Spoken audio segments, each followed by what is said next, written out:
வணக்கம் நண்பர்களே. நொடியில் மனமாற்றம், க்ஷணத்தில் ஞானம். ஒருவன் பல நாட்களால் பசியில் வாடினான். எங்கேயாவது சாப்பாடு கிடைக்குமா என்று ஏங்கினான். கடைசியில் ஒரு இடத்தில் சாப்பாடு பொட்டலம் இருந்தது.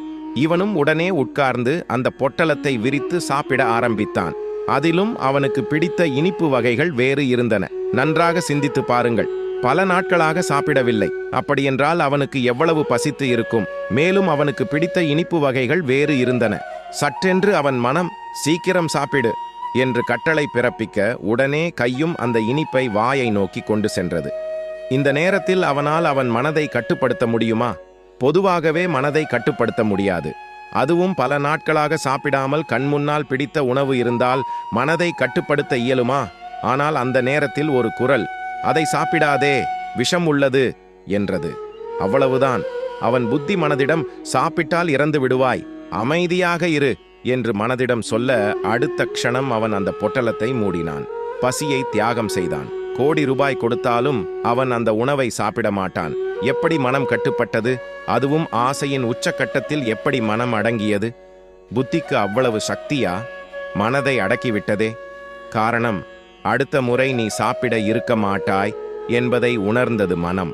அதுபோல் உலக விஷயம் இன்பம் என்று சிக்கிவிடாதே. அது துன்பத்தை விளைவிப்பது என்று நம் மனதும் உணர்ந்தால் நல்லதுதானே?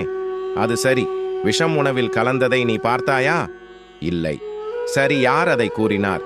ஒரு குரல் வந்தது. அந்த குரல் என்ன உண்மையை மட்டும்தான் கூறுமா? அது தெரியவில்லை. விஷத்தை இதற்கு முன்னால் பார்த்து இருக்கிறாயா? அருந்தி இருக்கிறாயா? இல்லை. யாரோ தெரியாதவன் நீ பார்க்காத அனுபவிக்காத விஷத்தை பற்றி கூறும்போது, நீ உன் பசியையும் உணவையும் துறக்கும் போது, பல ஞானிகள் நீ அனுபவிக்காத கண்ணனை அனுபவிக்கும்படி கூறும்போது, நீ உன் உலக விஷயங்களை துறக்க முடியாதா? கோடி ரூபாய் கொடுத்தாலும் அல்லது புலன்கள் விரும்பும் எந்த விஷயத்தை கொடுத்தாலும் கண்ணன்தான் வேண்டும் என்று முடிவு எடுக்க முடியாதா? முடியும். எப்படி? இந்த விஷ உணவை சாப்பிட்டால் உயிர் போய்விடும் என்ற ஞானம் க்ஷணத்தில் எப்படி தோன்றியதோ, அவன் பசியையும் உணவையும் துறந்தான். அதுபோல இந்த உலக விஷயங்கள் இன்பமும் துன்பமும் கலந்தவை என்ற ஞானம் தோன்றினால் நாமும் இந்த உலக விஷயங்கள் மீதுள்ள பந்தத்தை துறக்கலாம் தானே? ஓம் நமோ நாராயணா. கதையை படித்த கேட்ட அனைவருக்கும் நன்றி. கதை பிடித்திருந்தால் நமது சேனலை லைக் செய்து சப்ஸ்கிரைப் செய்து கொள்ளுங்கள். நன்றி, வணக்கம்.